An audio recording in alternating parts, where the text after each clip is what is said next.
I did. Uh, Sorry, Mom. yeah, you had a. That's right. So I was not supposed to. I had a MySpace in my teens. I'm sorry.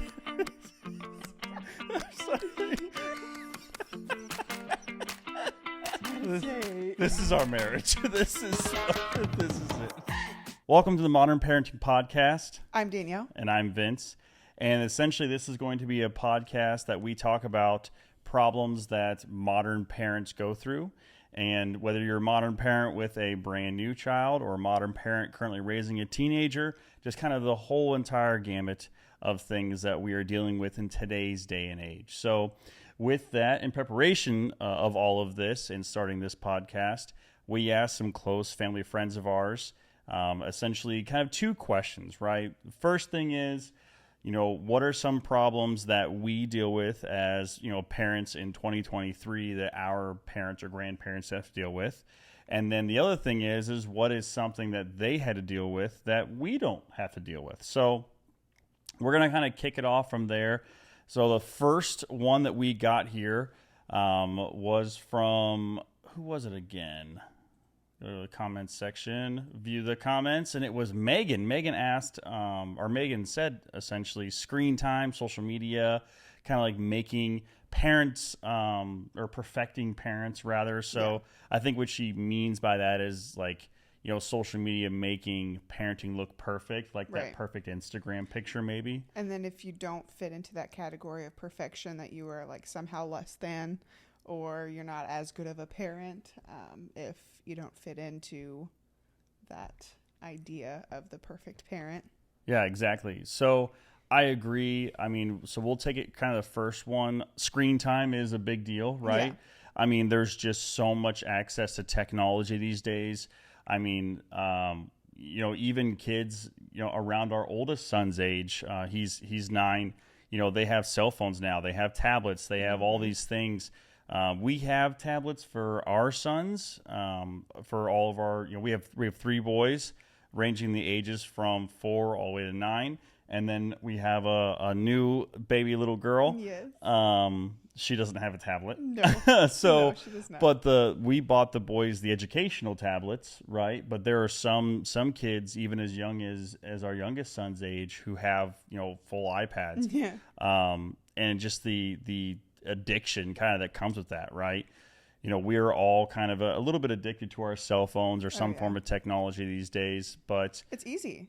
Yeah. It's so easy. It's going to, things that we have to deal with or things that our parents didn't have to deal with. We can go to the grocery store, and if our child is in a bad mood, here, watch this. Yep. Here, I, take this, watch something. It's not always great to do, but our parents, they either just didn't take us to the store, yeah, or they, But so on kind of with that too is like, yes, the kind of the screen babysitting, right, is frowned upon, but sometimes, to get your kid to calm down a little bit, or if they're bored and like, the giving them the phone and letting them watch Bluey isn't necessarily a bad thing. And my thing is like our parents' generation, right? They're like, oh, the screen time is bad and all this different stuff, right? But what they don't realize is how many times did Saturday morning cartoons turn into like using the kids or using the TV to babysit the kids, right? That's where the term like TV babysitter came from. Yeah. So had to start somewhere. So screen time is definitely something now, just because of how mobile it is and how the accessibility.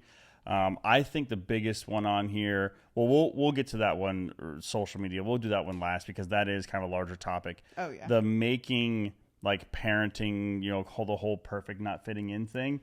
I don't think our parents had to deal with that as much because from just my experience, right, if you wanted to, if your parents didn't like what other parents were doing, they didn't voice their opinion on it. They kind of just, gossiped. In their little friend groups and at home. Yeah. Right? Not to that person. That person really had no idea, unless I said something straight to them. But but there wasn't that wasn't very widely seen and known. It was more like, did you see what Linda did? But it was one of those things more. Now it's like people get blasted on the social media. Oh my gosh, yeah. So For that's the littlest things. Yeah, exactly.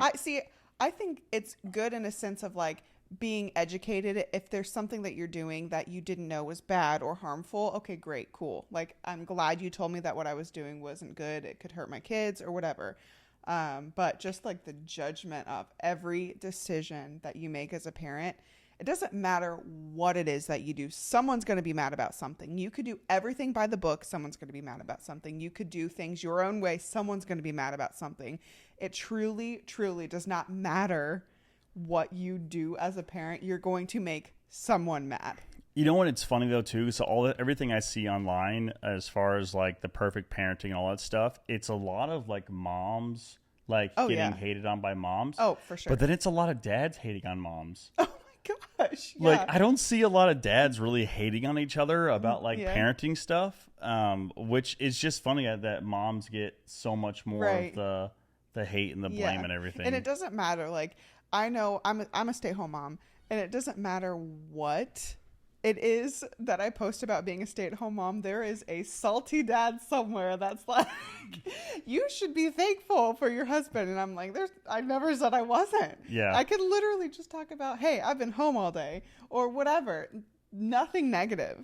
And then they're like, well, you should be thanking your husband for that. And it's like, yeah, that's so funny because like we do. So kind of like positionally, right? Just to kind of give a little bit of background, I work full time. I'm a blue collar worker. I've worked white collar and blue collar work. I've always kind of gone back and forth. And you've been a stay at home mom now for the last 7 years. 6 years. 6 years. I worked for 3 months. Yeah. When our middle boy, our middle son was born. So our oldest. So our oldest together is actually my second child. So when we talk about 99% of the time, talk about our oldest, that's going to be our 9-year-old. That's mine from my previous marriage, but Danielle's been with him since he was 1. His mother and us have a very good relationship. It's also one of the things we'll talk about on here as we go through things is like, co-parenting and dealing with the custody stuff and dealing with all those things. And then we have a 6-year-old, a 4-year-old, and then a 6-month-old. So I don't mind working from home, or being in blue collar, working full time. I used to work from home and it was great, but I've worked both aspects through everything, and all the negativity I've seen that you would get on it, and it's like it always made me laugh a little bit because I'm like, I know you appreciate me. Like, we literally tell each other all the time, like, I appreciate you staying home and taking care of the kids in the house.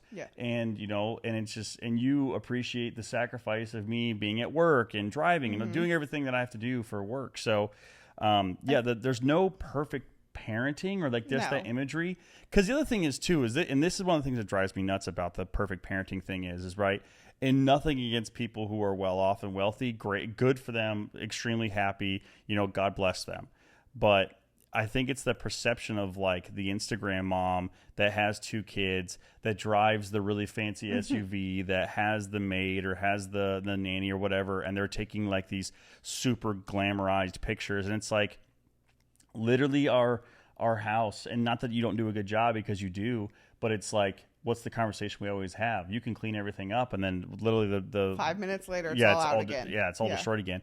And we get on our boys. They put their dishes in the sink. They put things away. They do clean up. But it's just, there's also a level of letting kids be kids. Exactly. And I know that was one of your big sticking points was that I grew up in a house where like you could have ate off the floors, right? But there wasn't a lot of times where, my parents got on the ground and played with us, right? I don't remember, 6, 7, 8, 9 years old, really, my parents playing with us, but I remember the house being spotless. Right. Right. And I think, that's good that I grew up in that environment, and, teaches the cleanliness and that kind of stuff. But then seeing our boys, seeing the joy when we get on the floor and play with them, and it's like, there might be like a little mess in the kitchen or like whatever the case would be. It gets cleaned at the end of the day. Right. Oh yeah. But there's really no such thing as perfect parenting. And I that drives me nuts. Oh yeah, exactly. And it's because every situation is different too.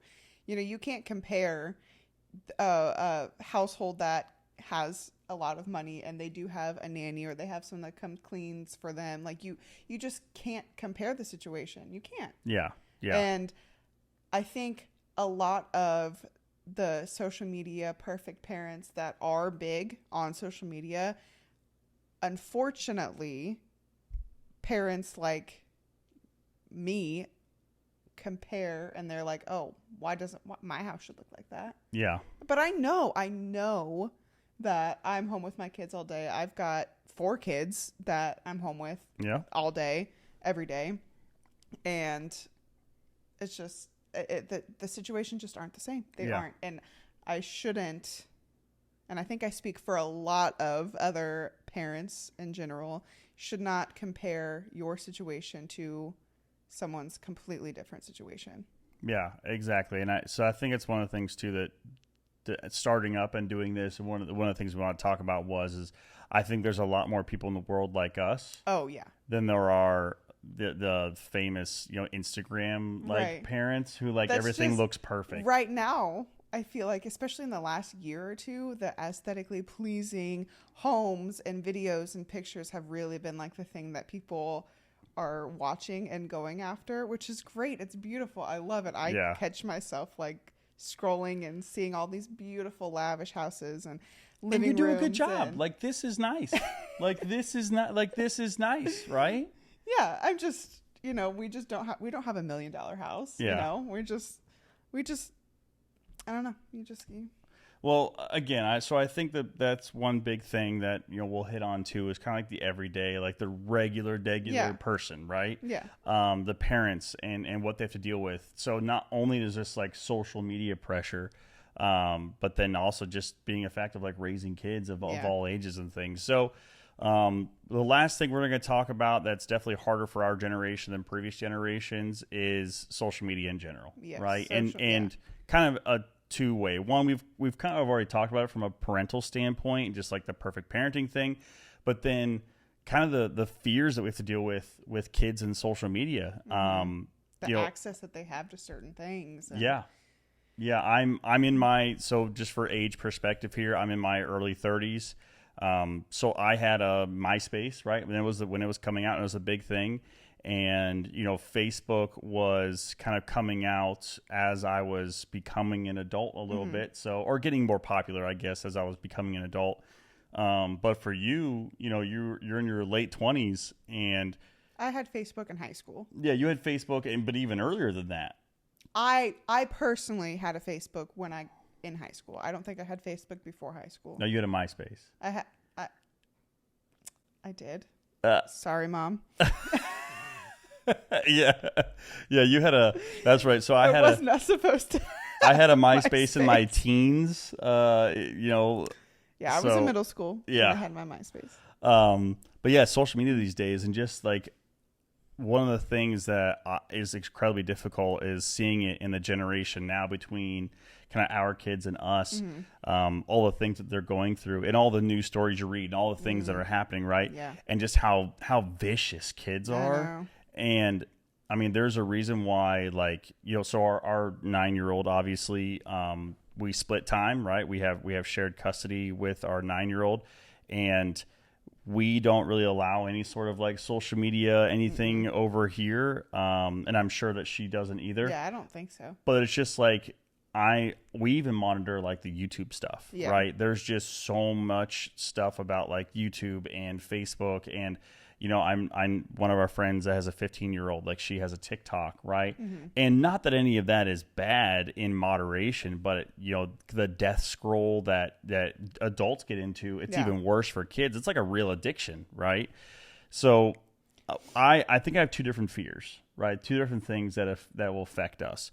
With our boys, I don't think it'll be as harmful because I think men in general, boys in general, I think we look at things on social media. We look at those big muscular guys or just perfect bodies and that kind of stuff. And we're like, yeah, it's nice. Yeah. That's a goal, but they're not, for the most part. I know that we're speaking in generalities here because we're not going to dive into specifics because everybody has different backgrounds, ways of life, so on and so forth.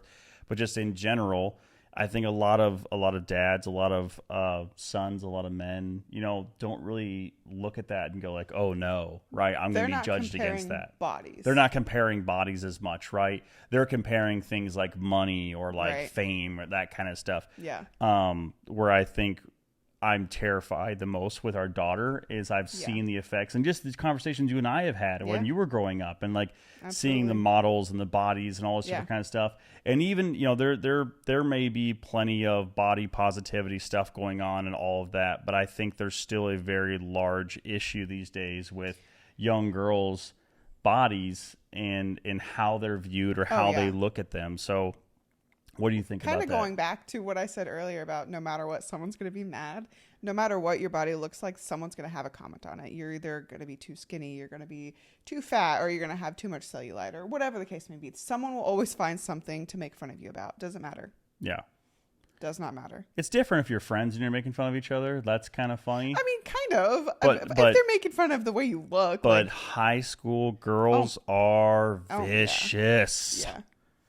Kids in general are worse on social media. That is with every generation. Yeah. Every generation, like, no matter what, there's going to be bullies. There's going to be people that, feel above or, want to put you down. But it's obviously very heightened on social media because it's not just the people who you live by, right? Yeah. It's not just the people that you're in school with. It is Susie across the country. Oh. Sorry. But you know what I mean, Susie. That's. But still, I get the point though. What you're saying, it's just in that it's so public too. It's public for everyone to see.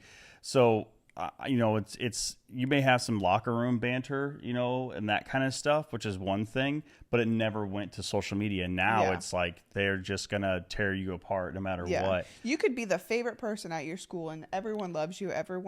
No one has anything bad to say about you. You post on social media, someone who doesn't know you, they could say whatever they want about you, and they can say whatever they want about you and know that you're not gonna do anything about it. Oh, keyboard warriors. Yeah. That's definitely one of those things that's very very infuriating too about that is everything that goes on. And that's social media, I think, is one of the things that our parents never like. Our parents kind of started catching the tail end of it with us, right? Mm-hmm. I think definitely more more your parents dealt with a lot of that. My parents didn't. Just because we were kind of older, we were raised in the in between a little bit without it, so we were a little better off. But I do think though, what you were saying about my parents catching kind of the tail end of it. Like, I was in high school and I had Facebook, I had an Instagram.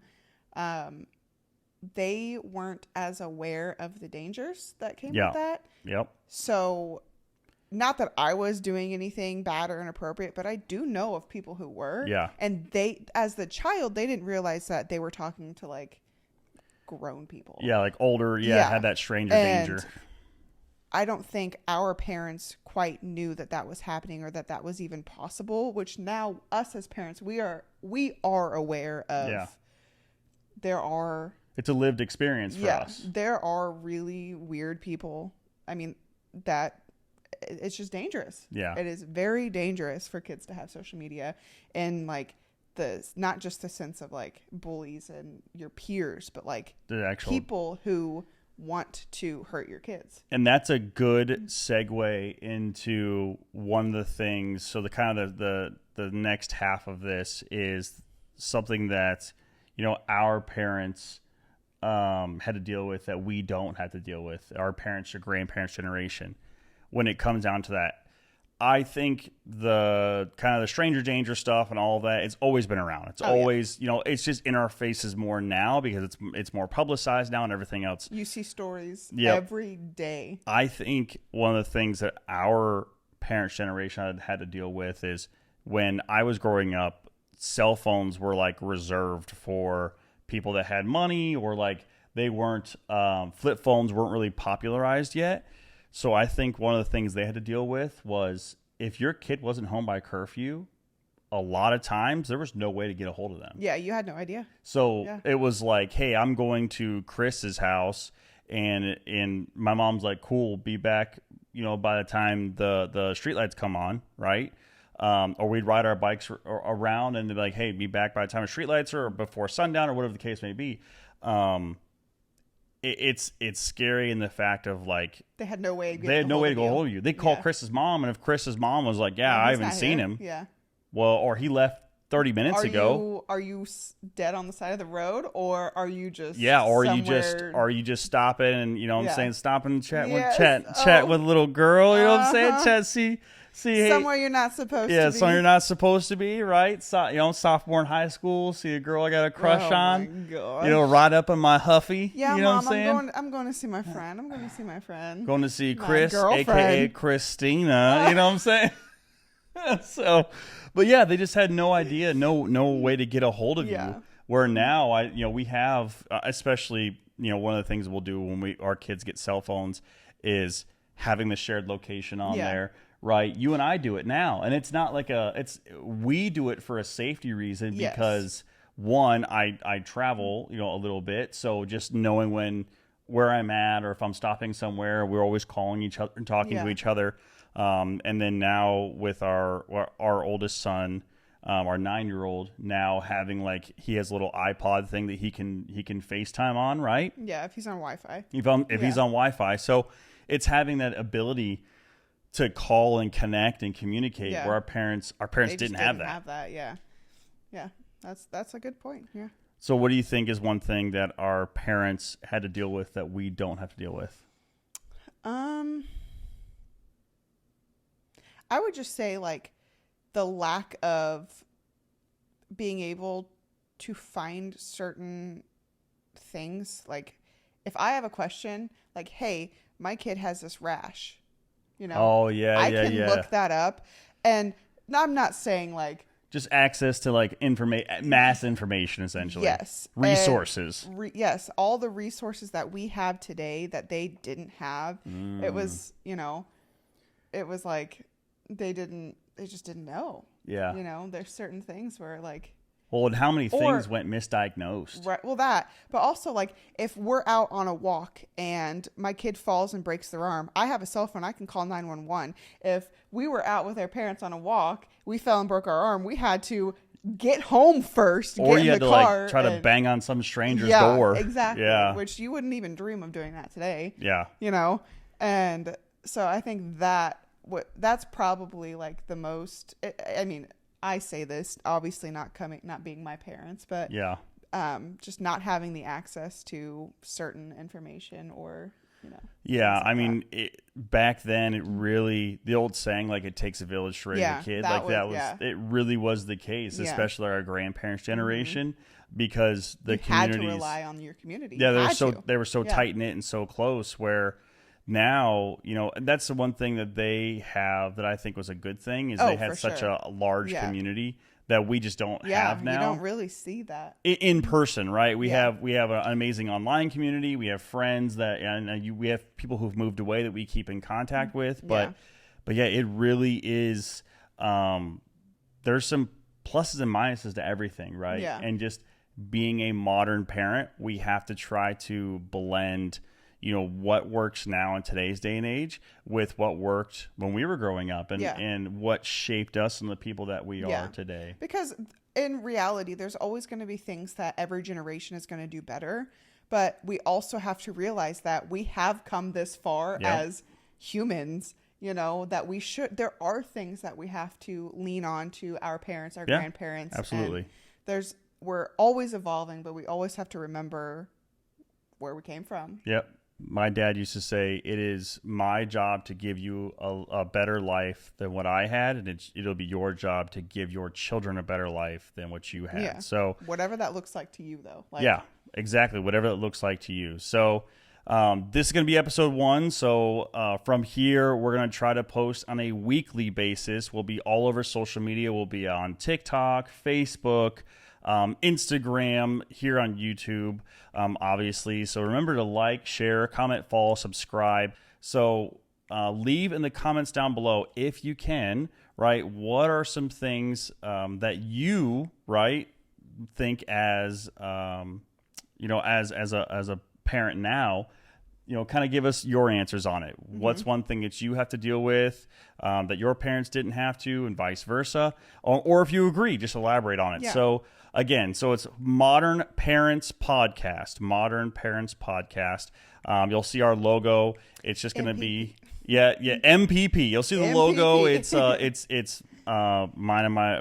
mine and my wife and I, our heads together, just kind of really thinking about things. It's something that we do. It's kind of like a cute concept, right? Cute concept. Because we're constantly doing that, and just kind of physically putting our heads together and doing that. So we look forward to sharing our story with you, sharing our journey. And then as we keep going, this will keep getting better. We'll get more involvement for everybody. So to help us grow, to really support us, just do that. So like this video, leave a comment down below, share it out to your husbands, wives, significant others, your parents, right? And just get their thoughts on it. So again, I appreciate all of you out there. I am Vince. And I'm Danielle. And this is episode 1 of Modern Parents Podcast. Yay.